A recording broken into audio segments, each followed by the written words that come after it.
Good evening, everyone. My name is Archon Fung, and I'm the Academic Dean at the Kennedy School. I'm delighted to welcome everyone to this evening's IOP Forum. We have a very special guest tonight, Ameenah Gurib-Fakim, the President of Mauritius. Serving since 2015, she has the very rare distinction of being both a head of state and highly accomplished scientist. We can kind of take a poll later on, but evidently there are others. Angela Merkel, who's a physicist, and then Margaret Thatcher, who was a chemist. All women. I think there's a pattern here. The name I came up with was Jimmy Carter, but he was only an engineer. A scientist by training, she holds a PhD in chemistry from the University of Exeter. Before entering politics and public service, she served for many years as a professor of organic chemistry at the University of Mauritius. She later founded the Center for International Development and Pharmacology, Research and Innovation, and served as its managing director. Before that, she served as Dean of the Faculty of Science and Pro-Vice Chancellor of the university there. She's a founding member of the Pan-African Association of African Medicinal Plants, and she co-authored the first ever African Herbal Pharmacopedia. She has authored or co-edited 28 books and several book chapters and many articles in the field of biodiversity, conservation, and sustainable development. She received in 2007 the L'Oreal UNESCO Prize for Women in Science and the laureate of the National Economic and Social Council. She is recipient of the special prize from the CTA, NEPAD, and the African Union Commission Award for Women in Science, both in 2009.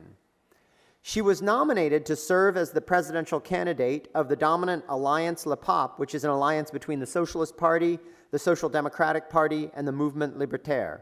And then, my understanding is that the opposition leader also welcomed her nomination, and her presidency was approved unanimously in the National Assembly. I'm told that Mauritius is not typically so consensual in its politics, but at that moment anyway, far less contentious than the politics of the United States right now. She's been a champion of Africa, of science, of biodiversity, and of women in science. She said, "We believe in a scientifically independent Africa that is one with science, technology, and innovation fully embedded in governmental policies and priorities, delivered by properly resourced and empowered educational institutions. A scientifically independent Africa will have both the ability to train and keep brilliant scientists on the continent and create an inspiring new generation of academic leaders. Ultimately, we believe scientific independence means that African problems can be solved by African-led solutions." She's also said that biodiversity and indigenous knowledge systems underpin life on Earth. Africa's unique biodiversity will continue to offer humankind new leads in medicine, provided that we conserve, document, and validate traditional knowledge associated with medicinal plants. On June the 5th, 2015, she was sworn in as the 6th president and first female president of Mauritius. She's the 4th woman to serve as a head of state in Africa, all of Africa. Please welcome Her Excellency Ameenah Gurib-Fakim, President of Mauritius.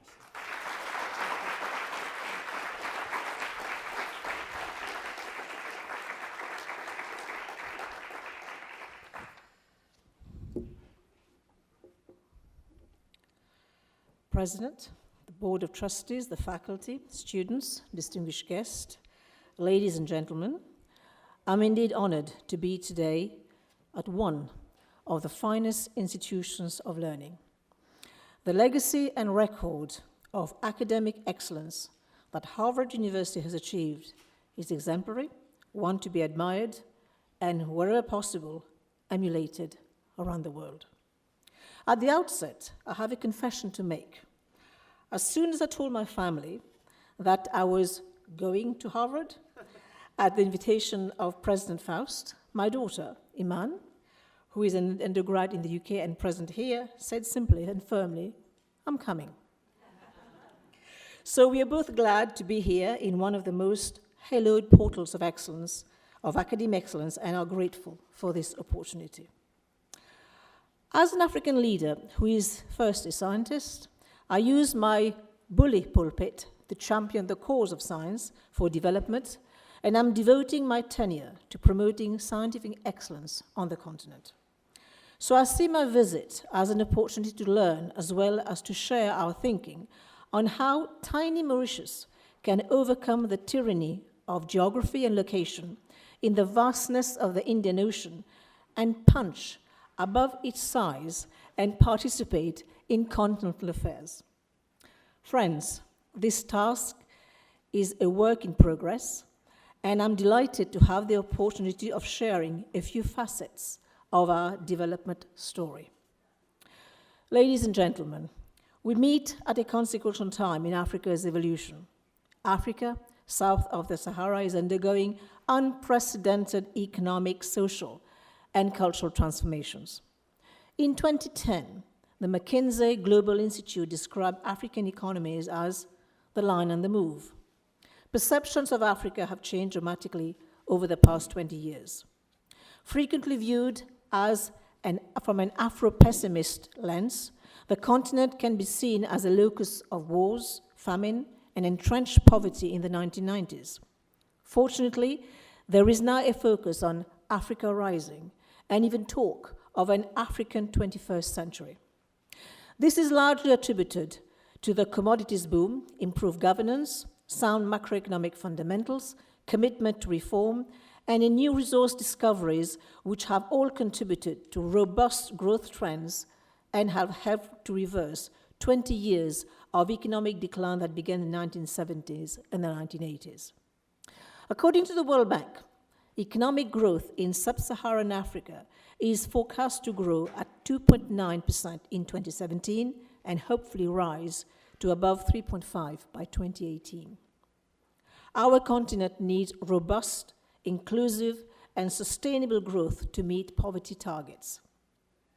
Sub-Saharan Africa is open for business.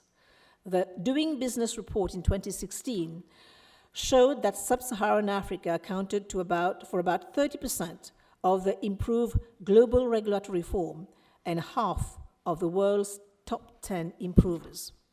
I would like to cite a few numbers about Mauritius. Ours is a small middle-income country with a population of 1.3 million and a per capita gross national income of something like $9,780.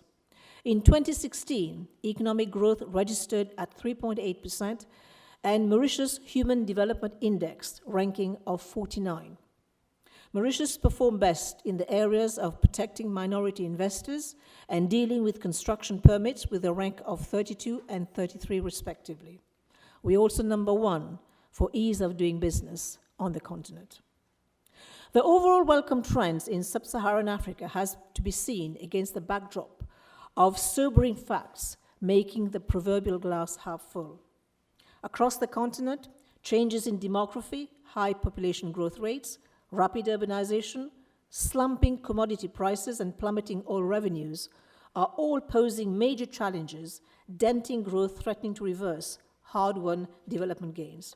And I would be remiss if I did not address climate change and the fundamental threat it poses to balanced development in Sub-Saharan Africa. Food production in Sub-Saharan Africa needs to increase by 60% over the next 15 years, and the agriculture sector will be hit hardest.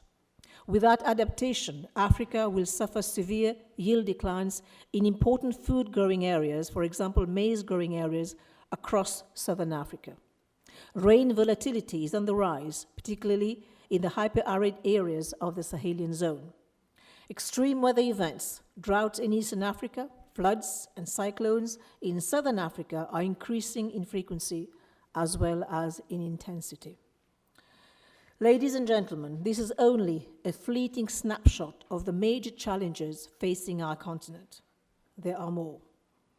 And as a scientist, I lament that Sub-Saharan Africa, with 12% of the global population, only accounts for less than 1% of the world's research output. OECD members have 12 times per capita the number of scientists and engineers working in research and development as compared to low-income countries. They also publish 25 times more, many in top scientific journal articles. Lamentably, no African nation was among the top 20 countries filing for patent application in 2013.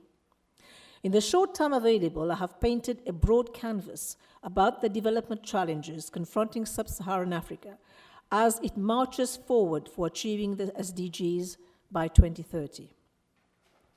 We have the resources to accelerate our socio-economic transformation, notably a young population, which represents a growing labor force, not only for Africa, but potentially for the rest of the world.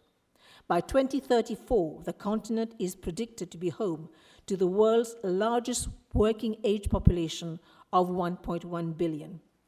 Reaping this potential demographic dividend will require sustained people-centered investment to shape an innovative workforce that can help the economies to advance towards knowledge-intensive economies.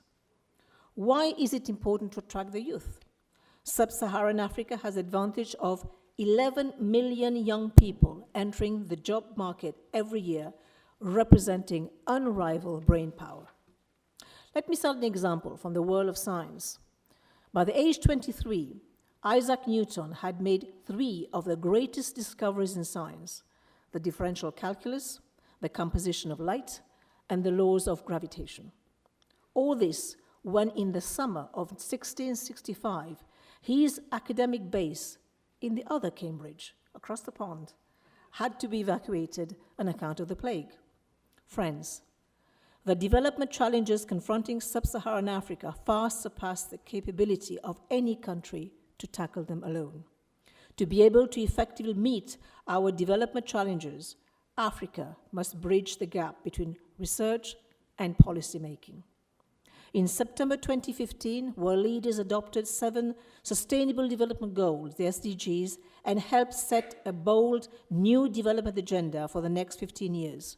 I believe now is the time to rededicate ourselves to achieving these goals by 2030. African researchers have a role, a significant one, to play in achieving these roles.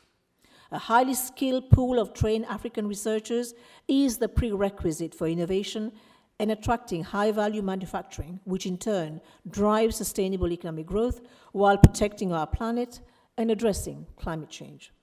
This is what Africa needs to sustain its growth path.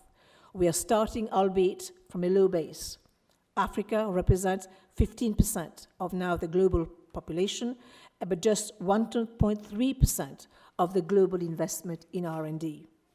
Low enrollment rates, especially in tertiary higher education institutions, mean we're not creating the skilled workforce fast enough.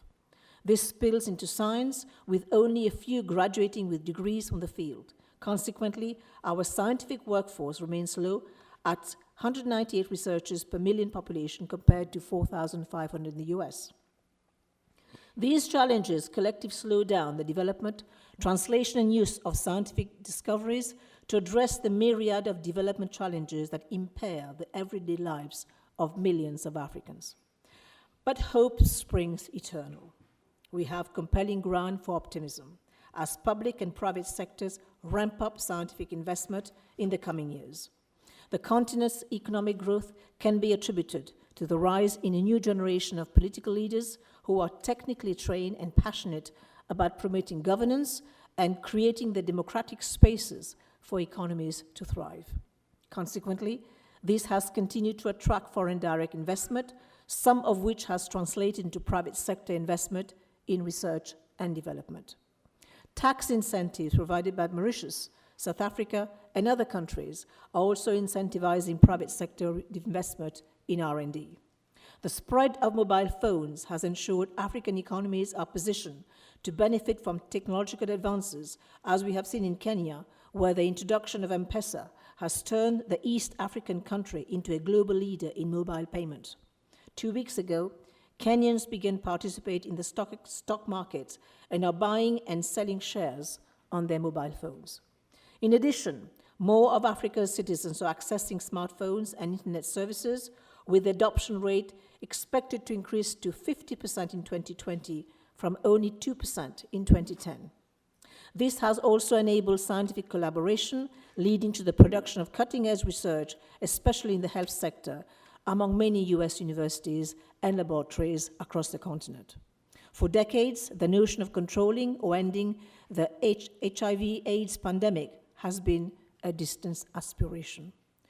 Through the contribution of African Research Institute in partnership with Harvard Research Group, we now have scientifically validated prevention strategies suggesting that victory against AIDS pandemic is feasible. Recent prevention research provides potent new modalities to complement older prevention tools. One example is the HIV Prevention Trial Network based at sites in multiple African countries. It determined the effectiveness of early versus later treatment strategies in preventing HIV transmission. Participating countries include Malawi, Botswana, Kenya, and Zambia, and the results were dramatic.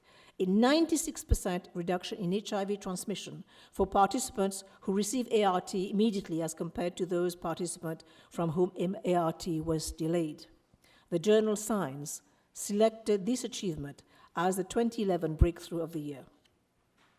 The success of the HIV Prevention Trial Network demonstrates the importance of collaboration, and as an African proverb goes, to go fast, walk alone, to go far, walk together.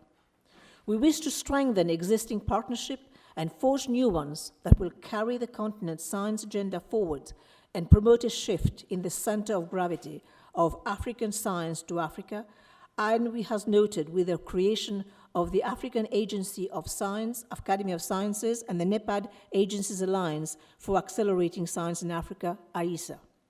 Key funders, such as the UK's Department for International Development, the Wellcome Trust, and the Bill and Melinda Gates Foundation, have delegated key programs to the narrow-based AISA platform, granting the platform leadership in decision-making for better mobilizing African science, technology, and innovation to the continent's development needs.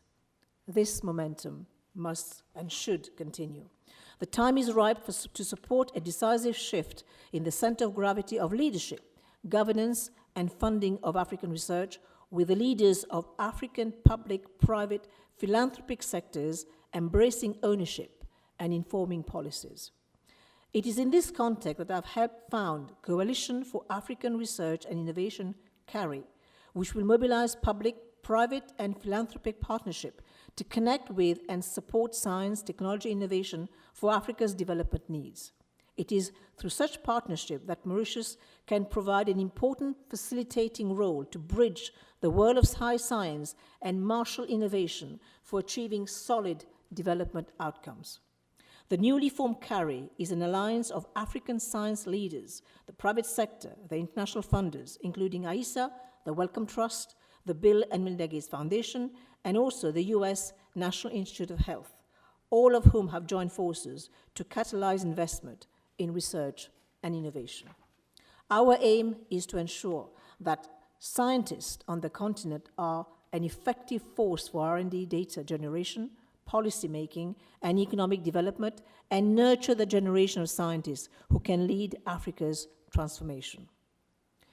Ladies and gentlemen, it is no secret that we are facing uncertain times in global politics, which could negatively impact a rising Africa. Economic populism, inward-looking policies, cuts in foreign aid, and worrisome anti-science sentiments are all taking a toll on the existing order. Given that these trends could lead to a decline in international funding for science in Africa, I have been at pains to highlight the need for Africa to own her development agenda and shape her destiny by making investment in science, technology, and innovation a priority. This can only happen if we mobilize our resources for knowledge generation supporting tertiary education, nurture scientists, and bridge tertiary education and bridge the research uptake gap. We recognize that we cannot do this alone, and we seek partnerships that are anchored in the common good. Here, I would like to conclude to cite the writings of Rabindranath Tagore, India's famous literary giant, poet, Nobel laureate, who described the quest for a promised land in his magisterial poem, Gitanjali, and I quote, "Where the mind is held without fear, and the head is held high, where knowledge is free, where the world has not been broken into fragments by narrow domestic walls, where word comes from the depth of truth, where tireless striving stretches its arm toward perfection, where the clear stream of reason has not lost its way into the desert sand of dead habits, where the mind is led into ever-widening thought and action, into the heaven of freedom. Let my country awake, unquote. Ladies and gentlemen, Tagore's aspiration for his country are extremely relevant. I believe that if Africa is to awaken to its unfulfilled potential, science, supported by a new, more hopeful Africa-centered narrative, can help us propel us forward in a journey to achieving the SDGs by 2030 and eliminating the blight of poverty, hunger, and environmental degradation on the face of the continent. Our time for action is now. Thank you for your invitation and for your attention. And now I can say that I have been to Harvard, and I'm grateful for this opportunity. Thank you very much.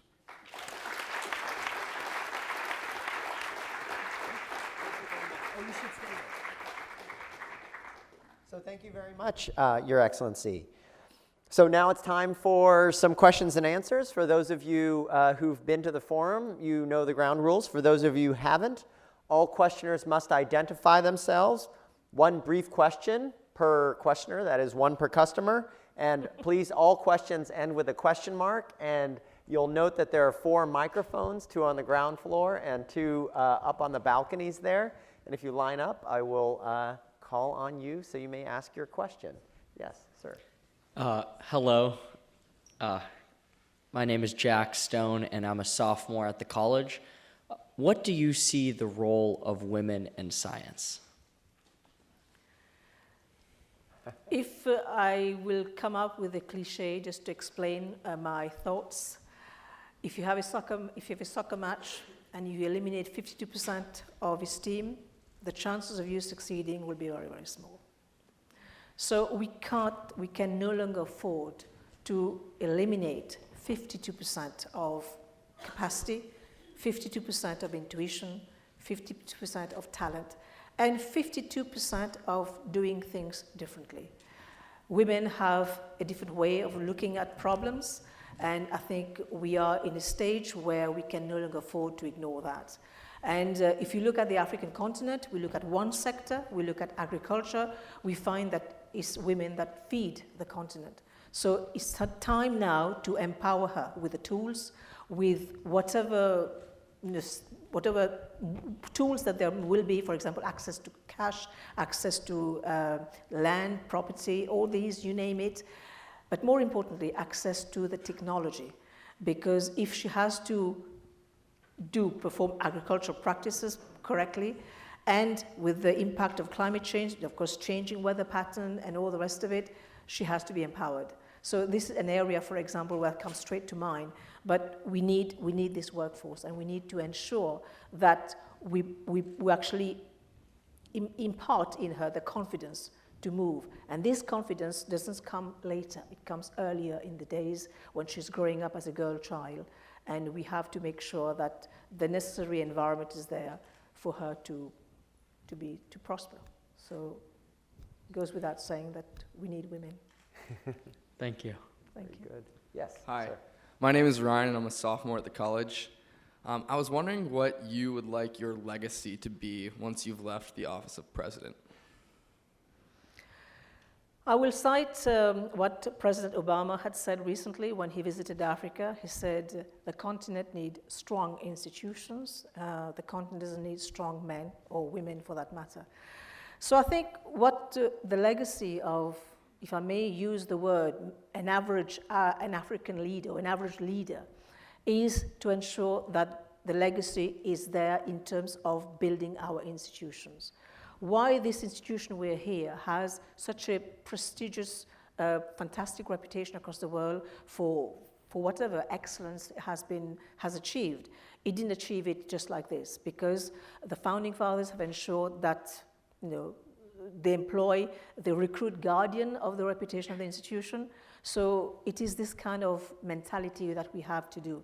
Now, the next question you'll probably be asking, whether it's 1 term or 2 term, whatever it is, it doesn't matter. even in one term, if you do the appropriate mentoring, if you bring in the necessary talented people, and if you actually instill in them this idea that it is possible, you can do things, you can make things happen.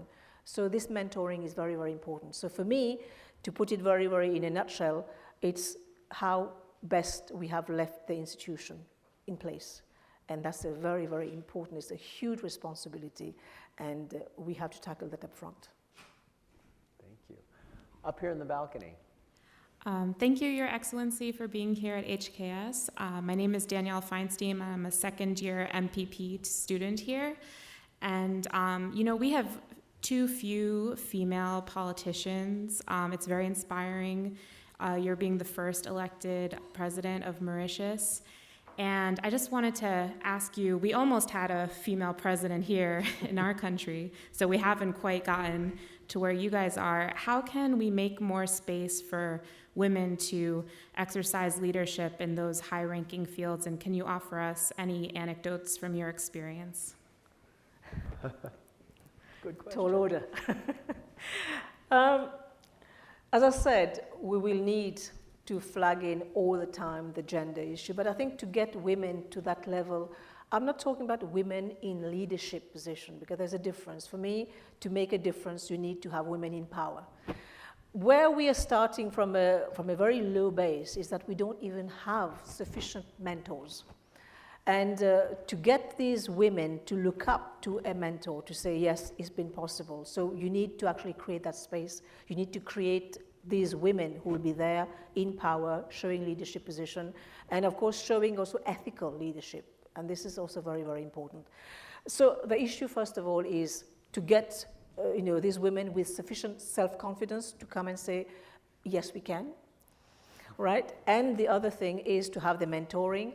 So it's a huge task. It's a huge task. But I think there's another thing as well that we also have to see is, how do we change mindset? I'll just give you another cliche as well. I mean, you probably, most of us here will be in a career path doing, of course, dedicated to the job that we do. If the husband comes home late, people will say, oh, he's a very dedicated, very hardworking young man or gentleman or whatever it is. But if a woman comes home late, and who's looking after the kids? I mean, society expects that woman to be superwoman, because if she does everything for her career, she'll be targeted to be selfish, but at the same time she's expected to be at home a perfect mother. So it's time that we look at, in terms of exchange, in terms of sharing of the parental responsibilities. There are some countries that have done it so well, and so it's a huge task ahead of us. But we need to have this solidarity. And here I'll be tempted also to cite Madeleine Albright. There's a special place in hell for those women who don't help women. So we also have to have this solidarity, because mind you, you have enemies. Women have enemies, women themselves. So this is again something that we have to be mindful of. So, but we need to develop this culture of saying, yes, I'm going to mentor, I'm going to do this, and I'm going to make sure we take that woman along by the hand and make sure she's there in that space when it matters. Thank you. Up here in the balcony. Hi. Hello. My name is Reed McMurtry, and I'm a sophomore at the college. I'm curious to hear what your thoughts are on the Chinese government's economic interests in Africa and how they've increased their presence on the continent in the past few years. Is this reason to worry for the United States and for democracies that are growing in Africa? Right, China has had a very interesting history. We've seen, for example, the opening of the Chinese economy with Deng Xiaoping in 1976. It's a country that has remained focused on many things and has developed a culture of hard work. They have a vision, they have ambition. It's the second biggest economy in the world. They have had major inroads in Africa, and rightly, wrongly, it's a whole question of debate. How they've done it, we've seen, for example, in many aspects of, in terms of the approach to the continent, how they have helped build, for example, the infrastructure. There are good things, there are bad things. I mean, again, it's all open to debate.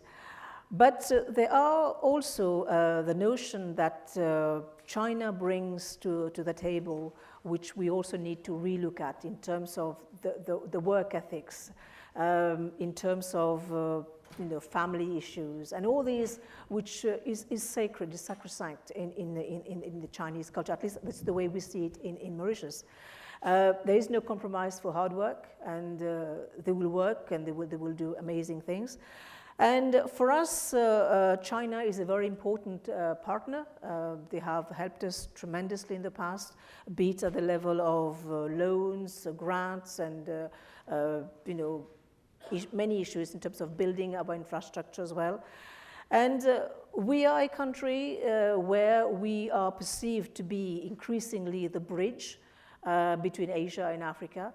And for our own development, for our own expansion, economy, and all the rest of it, we see this as a potential to work with China, and the same thing goes for India as well, because they are also two very big players. And we have the advantage of having many people who have come in from these countries to our country. And so we have been using all these, we have been able to leverage all these to establish the partnership with China. But we have to reckon it's the second biggest economy in the world, and it will punch its weight. It will, it will throw its weight around, but we have to be pragmatic of how to handle this. But it's a player, it's here, and we have to work with them. That's great. I actually have a follow-up question to your question, which is you've laid out a very, very appealing vision of African independence, and in particular African scientific independence. I don't think it's controversial to say that many African states and African societies have not been treated well historically by the countries of the world. And so all sorts of states now and all sorts of companies have interests in science in Africa. So how do you strike the balance between partnering and borrowing from their knowledge and expertise and scientific capability while still nurturing independence, scientific independence of Africans for Africa? I'll start with the second part, which is the scientific independence. If you look at, we've just given figures, for example, that 12% of humanity or 30% of humanity, we can no longer afford to keep on producing 1.2% of the knowledge. And we don't have the capacity because we've never thought that we have to invest in that space. But now if Africa is going to ensure her development challenges, now let's take a look at the health sector, for example. Now the health sector, we've seen that a lot of work has gone into HIV, a lot of work has gone into malaria, a lot of work has gone into non-communicable diseases like diabetes and all the rest of it. These are great, there have been great results in these, but who takes care of those challenges which are very Africa-centric? Exactly. These diseases like African priorities. Yes. Yeah, African priorities. And this is where I feel that we have this responsibility to own our challenges, and we need to invest in our people. And this can only be done when this, the narrative is taken on board by African leaders that they need to put that percentage of per capita into research and development and innovation in African universities. So what we have to do, again, come back to this issue of institution. We need to build these institutions that have the necessary resources, that provide this ecosystem, so that even the diaspora can leverage in the talent and to make it happen on the continent. So the responsibility, we have to speak to ourselves. So have I spoken to both parts of the question? Yes, I think so. I'm a little concerned about things like intellectual property and exploitation of Africa. Again, the IP, again, we have to reinforce the existing framework. We have to have institutions that have all the necessary framework to protect the IP. Again, this is something which is deficient, and African researchers, they still have to go outside. But there's also, of course, the cost issue. When you actually file a patent, how much it costs. Now, is the enabling environment there? Are we part of the whole dynamics to do the research work up front so that the cost of filing a patent is much less later on? And this is, again, what we have to learn from the US, where you have the whole entire scheme is geared towards intellectual property. And this is where science has a very important role to play in generating these data and these information. But again, this issue of patent is another issue that we have to consider in another space, because increasingly the research has to be focused on impact. And this is where, again, we stand to benefit from this research. But there's a lot of things happening on the continent, but unfortunately it is not valued enough, it's not protected, it's not disseminated enough. So again, it comes down to us speaking to ourselves and making it happen for us. Thank you. Yes, sir. I think this question actually adds to your question. Thank you very much, Your Excellency, for being with us and being in the Cambridge area. My name is Pelkins. I'm a junior studying mechanical engineering at MIT. I'd like to know, your country actually hosts the African Leadership University, which happens to be one of the hubs of leadership on the continent right now. And I'm curious about your thoughts about the growth and emergence of centers of research and leadership training in other African countries. Like where else is hopeful? Yes. The needs of the continent are so big that wherever it is happening, we have to nurture that so that we rise. But the thing is that we have to be also very careful. When you talk about creating centers of excellence, for me, a center of excellence emerges by virtue of the fact that the work happening there is already excellent. Then you have this center of excellence. But wherever this is happening, ALU, as you have rightly mentioned, in Mauritius is one such example, brought in by a group of talented, very dynamic African leaders, potential leaders, of course, of tomorrow and here already. But we need to nurture that and recognize the input of these people who are trying to make it happen. And this is, again, what we're hoping to do. It's already happening on a small scale with the African Academy of Science, with AISA. I've mentioned the platform. And what we have, again, to do, again, the groundwork has to be established, and this is where I'm doing the advocacy for this, is to bring in these donors or these international bodies, which, of course, are very focused on development issue, as well as Afro-champions. The United States are a very great example of making it, for example, through philanthropy. We've seen two big mega projects, Google and Facebook, happening initially when these young people were there with the idea, getting a check from the philanthropist, registering in Palo Alto, and then the rest is history. This is the kind of narrative we have to engage on the continent. So bring these Afro-champions, make sure that we communicate properly so that we create that space between the public and the private partnership to create that ecosystem. And through that ecosystem, provided everything is merit-based, talent is recognized, we should be able to see emerging more ALU across Africa. That's very good. Sir in the red sweater. Excellency, my name's Larry Domenici. I live here locally south of Boston. There have been numerous reports in the news about the condition of the Great Barrier Reef in Australia.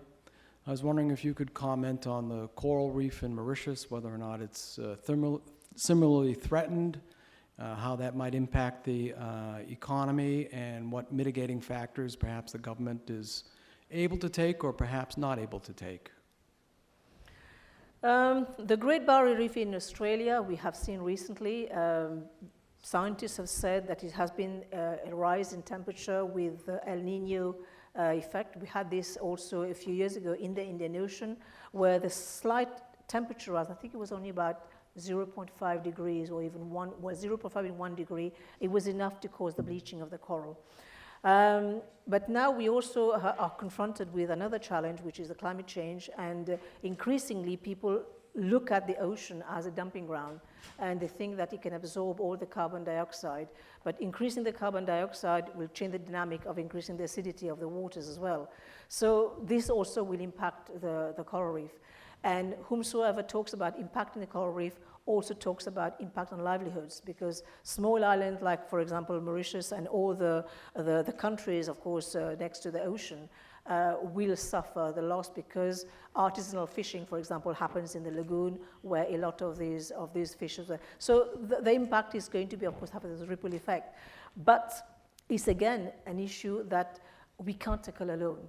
We can't, because climate change, providing all these, issues about rising pH, decreasing pH, and of course rising temperatures, it's a global phenomenon. So we have to act globally, and unfortunately, we do not have all the tools to mitigate all these. So, and of course, whomsoever talks about a dead coral reef with all the appropriate impact of tsunami, cyclone, and all the rest of it.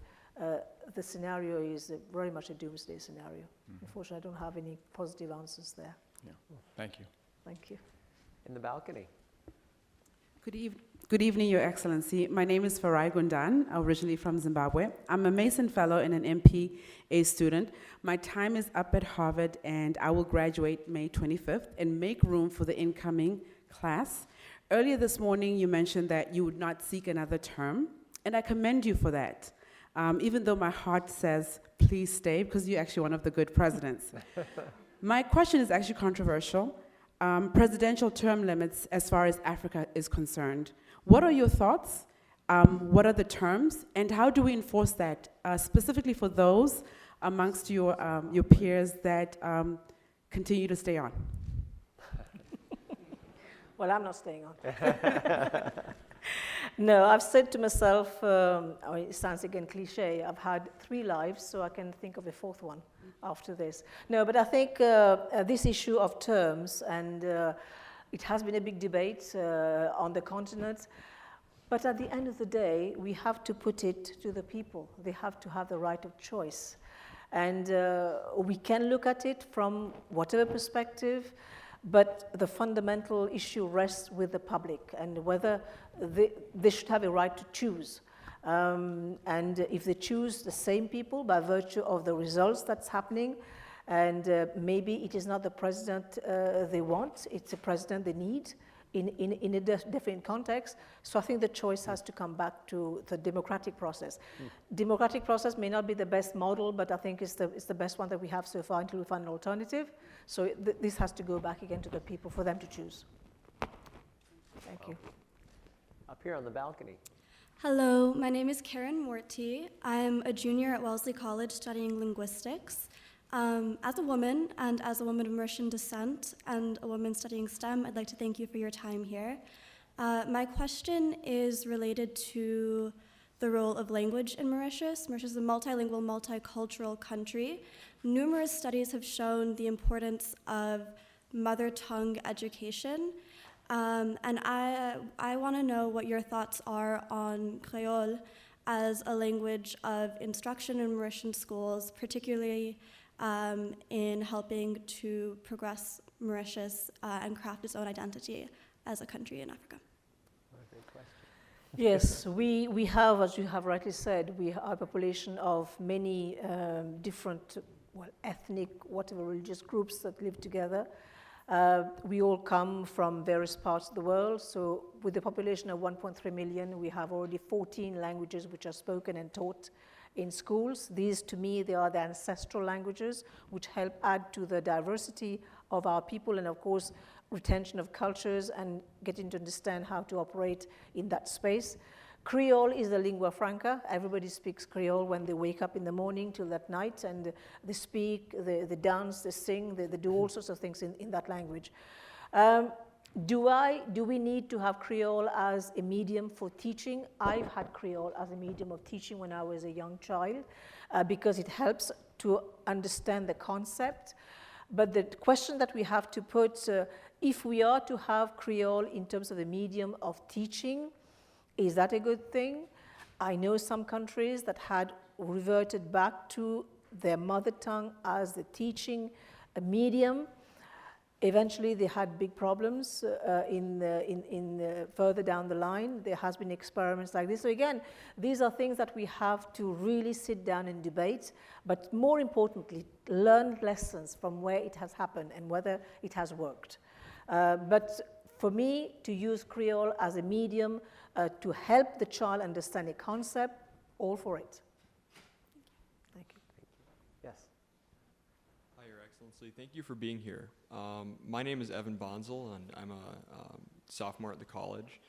In your address, you mentioned the issue of climate change and the potential negative impacts it might have on Africa and on Mauritius. And I was curious what your thoughts are on it. One of the sticking points in international climate negotiations has been whether developed countries should shoulder the entire burden in terms of carbon emissions reductions, or whether developing nations should also share that burden with developed countries. And I'm wondering where you think we should strike that balance. Well, it all depends on how do we define the developed and developing. How do we separate these two? Because those countries which were not developed are becoming developed. And so again, these are the issues that we have to grapple with. But the fundamental issue rests with the fact that, first of all, we've had a Paris Agreement. We managed to bring everybody on board. It was consensual, that all the leaders agreed that climate change is an issue sorry, that has to be addressed up front. We managed to get the famous ratio of 55 for 55 and beyond. And we're just hoping that the United States stays in that space for discussion. I think there is this consensus that it is happening. Now, should the developed countries shoulder all the blames? And I don't think we are in that frame just yet, because leading up to COP21, it was one of the rare occasions where countries had submitted voluntary contribution. It's the first time it happened. And even with a country like Mauritius, which we're very, very small, we also took the pledge, for example, to reduce, for example, 30% of the emission. So this is the very first time where this has happened. So people are taking it seriously. And if you come back again to the issue of developed and having polluted and developing having non-polluted, I don't think this should be in the debate. I think we should go for a solidarity to say, we have a problem. How best do you solve it? What are the tools? What are the technologies we bring on board to try and address this problem? Because it's a threat for humanity. We should go out of this frame of saying the polluters and the non-polluters and all that. No, we have a problem. We have to be consensual in terms of addressing it. Thank you. Thank you. Yes. Good evening, Your Excellency. My name is Serena Qasim, and I'm a senior at Tufts University. And I ask this question as a fourth-generation East African Indian. As president of an ethnically diverse nation, there are Indians, French, Chinese, Creole origin, how does Mauritius maintain stability and equality amongst the many different ethnic people? And how do you interact with your continental counterparts where ethnic diversity is a problem? Sorry, can you just read the question slower? Sorry. So as president of an ethnically diverse nation, yes, where there are people from many different ethnic backgrounds, how does Mauritius maintain stability and equality amongst the many different ethnicities within the country? When many other countries in the region, there's substantial ethnic conflict. Yeah. We, as I said, a very small country, and so we have a very diverse population. As I said, many different religious groups live next to each other. We take it for granted while we're living there that we don't appreciate the value. For example, I grew up with I celebrate Diwali, I celebrate Eid, I celebrate Christmas, I celebrate Easter, I celebrate everything. It's great fun. I know that Christmas I'll be getting gifts, and for Easter I'll be getting eggs and all these things. So we don't even think about it. It has been kind of incorporated into our DNA. But having said this, one is very wary of the fact that this can also provide the potential for cleavages in a society. And what I have tried to do, I'm very mindful of that this can happen, because this will be a threat to the economic development, because any investor who wants to come to Mauritius would like to have stability in the country and all that goes with it. So we cannot take this for granted. It is something that we have to work on. We have to engage in interfaith and intercultural dialogue. And this is something that I value, this diversity. And my mantra is all the time, our diversity is our strength. And we need to have all the main key players in all these groups sitting together and discussing and getting to know each other. Because we have been evolving in a society where we have made a business out of fear. And the fear comes from the unknown, because we don't know. And this, of course, provides all the necessary ingredient for instability and, of course, what we have seen. So we need to have this. We need to have this dialogue. We need to work on this social diversity. We need to work on making our social fabric stronger. It can only happen through dialogue. It can happen through culture. And this is again why European countries, for example, are going for what increasingly known as cultural diplomacy. Because a lot can be done through culture, the dialogue. But at the bottom of the bottom line is we need to get to learn to know each other, to value each other, and to appreciate the differences, but at the same time enrich ourselves through those differences.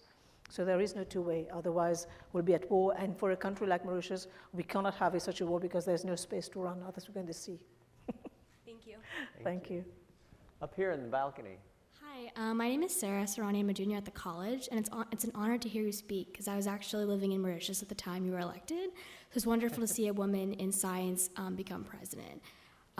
Because of that, what advice do you have for women or young girls who are interested in science or politics but easily discouraged by the current political tensions or male-dominated intellectual spaces? For the young girl, to go out there. As I said, first of all, you have to instill in her the confidence to do it, because very often they fall by the wayside by the time they go out into this world, because it's not an easy world to operate in. And it is not as Cartesian as you would be when you're a scientist. So you have to, you have to see, you have to decide yourself what you want to do. And, but I think, again, it comes back to this issue of mentoring. How do we mentor these girls to make them aspire to a position of power, not leadership, because you can become a leader by being an entrepreneur, but how do you aspire to become to that position of power? And this is a whole exercise of nurturing, of mentoring. And for me, at a personal level, my message is that for that girl growing up in the village where I grew up, is that yes, it's possible. It is possible to make it to the highest post in the land. It is possible to make it without a political training, background, you name it, whatever it is. So for me, that was the most important messaging that goes out. But how long you stay in that space, how do you do it, what kind of ethics you bring to that position, all down to the person in terms of strategic decision that person will take. And again, it all depends what you want to do in that space. So it's all up to you. But to get to that level, we need to encourage, we need to nurture, we need to mentor, we need to make them there. But we need to have many role models. And this is where, again, where there is an issue in terms of role modeling. Thank you. I'm afraid we have time for just one more question, and that goes to you. Thank you again for your time. My name is Grace Huang, just a local Boston resident. As someone who's a young non-African, what are the most important factors that we should be aware of when trying to build healthy relationships, whether they're private or through the public sector, when becoming involved in helping create sustainable change that is still very African-centric? Good question. Sorry, you said what are the changes you want to make, is that right? How can people who aren't African help the African Independence and Development Project? And come on still board. create it, you know. Come on board. Help us. Bring in the diversity that Asia can. And this is what we need. We need to enrich, we need to have more diaspora, more of the talent, more of this dialogue with the rest of the world, because Africa also has things to share to the world. So I think through this, again, I come back to the issue of diversity. Diversity, talent comes at individual level. And this is what we have to recognize. This is what the American dream was all about in the past. If you're good, you make it. But if you're good, you must be bringing added value to the discussion. So anybody who has anything to bring to the discussion table, very welcome. And we have to see how to factor in this diversity and make it work for one and all. And I think this is where, again, I mean, if you look at, we mentioned China earlier on, we mentioned India, for example, they're all there in that space in Africa, trying to make it happen. Good or bad, but it's there, they're there. So yes, welcome, come on board. Thank you. Thank you. So this has been a wonderfully inspiring and hopeful presentation, and thank you very much for your time. It's especially welcome in this time when there's so much trouble all over the world in so many countries in the world, and thank you. And I hope that some of the people in this room will join you as partners in your incredible journey of independence, of discovery and of knowledge. So thank you very much. Thank you, sir. Thank you very much. Thank you.